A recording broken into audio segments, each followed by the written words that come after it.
നമസ്കാരം കുട്ടികളും സുഭാഷ് സാറാണ്. നമ്മുടെ +2 സേ എക്സാമിന് വേണ്ടി ഈ വർഷം എനിക്ക് തോന്നുന്നു ഒത്തിരി കുട്ടികൾ ഉണ്ട്. മീൻസ് ഫെയിൽ ആവർ, അതേപോലെ ഇംപ്രൂവ് ചെയ്യുന്നവരുണ്ട്. പിന്നെ നേരത്തെ ഉള്ളവർ മീൻസ് കഴിഞ്ഞ വർഷങ്ങളിലൊക്കെ ഫെയിൽ ആയവർ ഇപ്പോഴും ഫെയിൽ ആയിട്ട് ഇപ്പോഴും എഴുതാൻ വേണ്ടിയുള്ളവരുണ്ട്. എനിക്ക് തോന്നുന്നു ഏകദേശം ഒരു 50,000 60,000 സ്റ്റുഡൻസ് മാത്സിന് തന്നെ ഉണ്ട്. അതേപോലെ മറ്റുള്ള സബ്ജക്റ്റിനെല്ലാം ഇതേപോലെ ഉണ്ട്.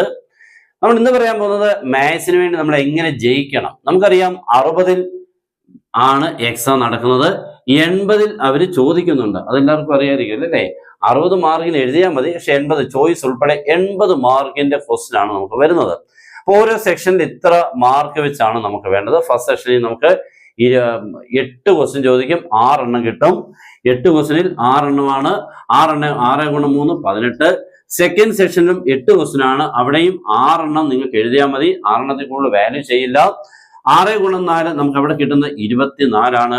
ലാസ്റ്റ് സെക്ഷനിൽ 4 ക്വസ്റ്റ്യൻ ചോദിക്കും, അതിനകത്ത് 3 എണ്ണം എഴുതിയാൽ മതി. ഒരു ക്വസ്റ്റ്യൻ 6 വെച്ച് നിങ്ങൾക്ക് 18. ഇതെല്ലാം കൂടെ ചേരുമ്പോൾ നിങ്ങൾക്ക് 60 മാർക്കാണ്. ഇത് ആക്ച്വലി നമുക്ക് ഇതെല്ലാം കൂടെ ചെയ്യുമ്പോൾ 80 മാർക്കിന്റെ ക്വസ്റ്റ്യൻ വരുന്നെങ്കിലും നിങ്ങൾക്ക് 60 മാർക്കിൻ്റെത് വരെ നമുക്ക് മാക്സിമം കിട്ടുള്ളൂ.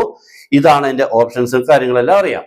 നമുക്കിനി ജയിക്കാൻ വേണ്ടത് പലർക്കും ഇപ്പൊ 60-ൽ കറക്റ്റ് 18 ആവണമെന്നില്ല. 18 കുറയാം, 18 കൂടാം, 25 ആവാം, 30-ഉം ഡബിൾ പാസിന് അടുത്ത് വരെ വേണ്ടി വന്നൊരു കാണും. കാരണം ഇംപ്രൂവ്മെന്റ് ഒരു 10 മാർക്കോ 5 മാർക്കോ ഒക്കെ ഉള്ളവർ കാണും. 5 മാർക്കൊക്കെ ആണെങ്കിൽ ബാക്കി വാങ്ങണമല്ലോ, 31 മാർക്ക് വാങ്ങണം.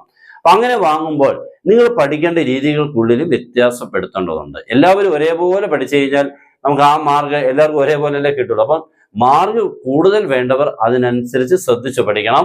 അവർ കൂടുതൽ കണ്ടന്റ് പഠിക്കണം. ഇത്തിലൂടെ ഇറങ്ങി ചെന്ന് പഠിക്കുകയും വേണം. ഇപ്പൊ 60-ൽ നമുക്കൊരു 25 to 30, 25-ഉം 30-നൊക്കെ ഇടയ്ക്ക് വാങ്ങേണ്ടവർക്ക് വളരെ ഈസി ആയിട്ട് നമുക്ക് വാങ്ങാൻ പറ്റും.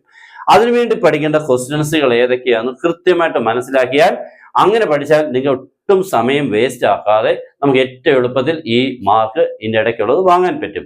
അങ്ങനെയുള്ള ക്ലാസ്സുകളും കാര്യങ്ങളൊക്കെ നമ്മുടെ ഉണ്ട്. ജോയിൻ ചെയ്യാൻ താഴെ തന്നുള്ള നമ്പർ നിങ്ങൾക്ക് കോൺടാക്ട് ചെയ്യാം. നിങ്ങൾ ഒത്തിരി ബുദ്ധിമുട്ടിക്കാതെ എക്സാമിന് വേണ്ട കൃത്യമായിട്ടുള്ള കാര്യങ്ങൾ തന്ന് അത് കൂടുതൽ ടൈംസ് നിങ്ങൾക്ക് റിപ്പീറ്റ് ചെയ്ത് പഠിച്ച് റിവിഷൻ നടത്തി പോകാനുള്ള രീതിക്കുള്ള ക്ലാസ്സും അതിനോടൊപ്പം തന്നെ ക്വസ്റ്റ്യൻ പാക്കേജും തരും.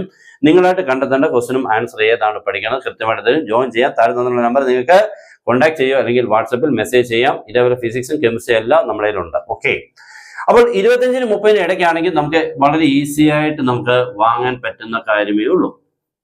ഇനി ഇത് 60-ൽ ഒരു 30 to 40 വേണം. 30-നും 40-നും ഇടയ്ക്ക് വേണമെന്നുണ്ടെങ്കിൽ നമ്മൾ ഇത്തിരിയുടെ കൂടുതൽ ടൈമും അതുപോലെ ഇത്തിരി കൂടുതൽ ശ്രദ്ധിച്ച് പഠിക്കേണ്ടതുണ്ട്. വർക്ക് ചെയ്യുന്ന വെച്ച് കൂട്ടണം എന്നർത്ഥം. കാരണം 30 to 40 ഒക്കെ വേണമെന്നുണ്ടെങ്കിൽ അത്ര ഈസി എന്നുള്ളതല്ല, നമുക്ക് ബുദ്ധിമുട്ടൊന്നുമില്ല. എന്നാലും ഇച്ചിരിയുടെ കൂടുതൽ ഈ രീതിയിൽ കൂടെ പഠിച്ചു കഴിഞ്ഞാൽ പറ്റില്ല. അപ്പൊ ഇത്തിരിയുടെ കൂടുതൽ ചാപ്റ്റേഴ്സിനെയും നമ്മൾ ഇൻക്ലൂഡഡ് ആക്കും. ഇവിടെ ആകുമ്പോൾ നമുക്ക് ഒത്തിരി ചാപ്റ്റേഴ്സിനെ നമുക്ക് വേണ്ട, കുറച്ച് പേരെ അങ്ങ് കളയാം, ഡിലീറ്റ് ചെയ്യാം. ചാപ്റ്റേഴ്സിനെ അങ്ങ് ഡിലീറ്റ് ചെയ്യാം. നമ്മൾ ടോപ്പിക്സ് അല്ലേ ഡിലീറ്റഡ്, ഇവിടെ ചാപ്റ്റേഴ്സിനെ ഡിലീറ്റ് ചെയ്ത് പഠിച്ചാൽ നമുക്ക് ഈ മാർക്ക് നേടാം. പക്ഷെ ഒരു 30-40 ആകുമ്പോൾ 1-2 എണ്ണത്തിനെയും കൂടെ ചേർത്ത് പഠിക്കുമ്പോൾ അവനെ ഓക്കെ ആവും. അപ്പൊ നിങ്ങൾ ശ്രദ്ധിക്കേണ്ടത് മാർക്കിനെ ഡിപ്പെൻഡ് ചെയ്ത് വേണം ഓരോരുത്തരും പഠിക്കാൻ. നിങ്ങൾ ഉറങ്ങുക, കാര്യങ്ങളൊക്കെ ഓക്കെ, പക്ഷെ പഠിത്തം നടന്നിട്ട് മാത്രമേ ഉറങ്ങാവുള്ളൂ. ഉറക്കം വരുന്നത് ഇപ്പൊ അങ്ങനെയാണല്ലോ, ഇച്ചിരി ബുദ്ധിമുട്ടൊക്കെയാണ് അല്ലേ, ഇത്തിരിയൊക്കെ വിഷമം ഉണ്ടാവും. കുഴപ്പമില്ല, അവനെയൊക്കെ നമുക്ക് മാറ്റിയെടുത്ത് അടുത്തൊരു കോഴ്സിന് പോകുമ്പോൾ ഈ പ്രശ്നങ്ങളെല്ലാം മാറും.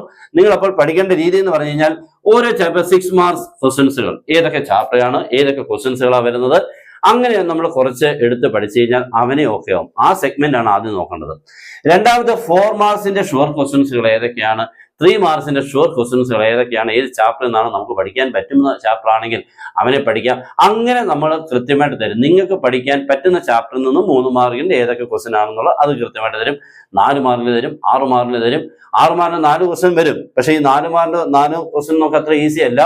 അവിടെ നമുക്കൊരു 2 എണ്ണം ഉറപ്പിക്കാമല്ലോ, അത് മതി. 2 എണ്ണം വിട്ടേര്. 2 എണ്ണത്തിൽ നമുക്ക് ഉറപ്പിച്ച ആ സെക്ഷനിൽ അത്ര മതി. ബാക്കി സെക്ഷനിൽ നിന്നെല്ലാം എടുത്ത് നമുക്ക് വളരെ ഈസി ആയിട്ട് 30-ലെത്താൻ പറ്റും. ഓക്കെ, അപ്പൊ അതിന് ജോയിൻ ചെയ്യാം. അപ്പം അടിപൊളിയായിട്ട് നിങ്ങൾക്ക് ക്ലാസ്സും കാര്യങ്ങളും എല്ലാം കിട്ടും. ഏറ്റവും നല്ല രീതിയിലുള്ള മാർക്കും കിട്ടും. ഓക്കെ, അപ്പൊ ഇതൊന്ന് പറയാൻ വേണ്ടി മാത്രം വന്നതാണ്. നന്നായിട്ട് പഠിച്ചോ. കാര്യങ്ങളെല്ലാം നമ്മുടെ ചാനലുകൾ കൃത്യമായിട്ട് കിട്ടും. നമ്മുടെ ചാനൽ ഫോളോ ചെയ്യുക, സബ്സ്ക്രൈബ് ചെയ്ത് ബെൽ ബട്ടനൊക്കെ എനേബിൾ ചെയ്തിടുക. നിങ്ങൾക്ക് വേണ്ട എല്ലാ അപ്ഡേഷൻസുകളും എക്സാമിന് വേണ്ടിയുള്ളതും എല്ലാം ഇതിൽ കൂടെ കിട്ടുകയും ചെയ്യും. ഓക്കെ, അപ്പൊ എല്ലാവർക്കും ബെസ്റ്റ് വിഷസ്. Good bye.